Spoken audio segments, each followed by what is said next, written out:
do is go through a single claim.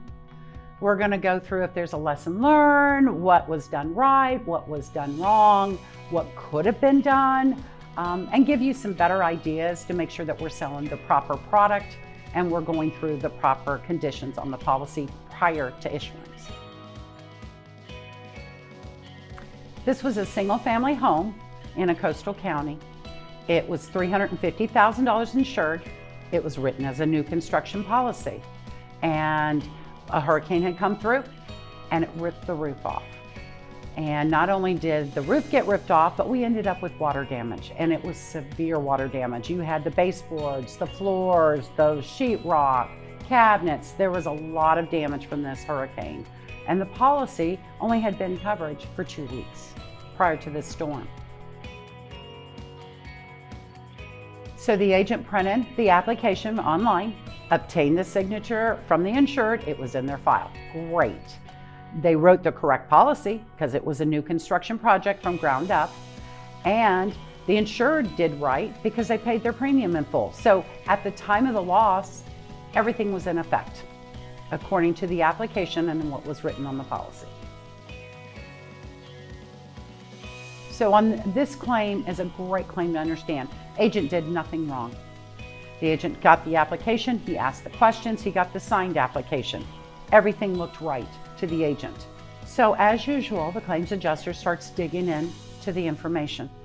And once they started obtaining information, we learned something new. This was not a new start. This project has started a year earlier, prior to our policy's inception date. Now remember, that application said it had not started. There's one issue. Not only did we find out it had started a year earlier, it was 75% complete. The application stated not started, 0% complete. Now we're on to issue number 2. Issue number 3, all they had left was $50,000 out of the $350,000 in the value. So, and they only had 2 weeks of coverage to do renovations. There is an existing inventory exclusion. Any structure greater than 30% complete is excluded under our policy unless we are aware of it, because then it would go to underwriting hold, and underwriting would address eligibility if they are willing to do it and a higher pricing if they are. Well, none of that happened. So now we have a policy written that has an existing inventory exclusion, 75% complete structure, and we only had 2 weeks of coverage. So now what has to happen is now the adjuster has to take all those conditions into play for us to get to a final payment. It might help the agents is to start digging in more information. Maybe at that time you can go through the application, because everything's done online now. You don't go visit the project sites anymore. So maybe what you do is ask and make sure they understand on the policy conditions about the existing inventory exclusion. I think the way to ask it, because that might confuse the insured. Well, I just told you I hadn't started, right? So maybe the way we approach is, okay, I just want a clarification because we have an existing inventory exclusion. Let me review that exclusion in this form.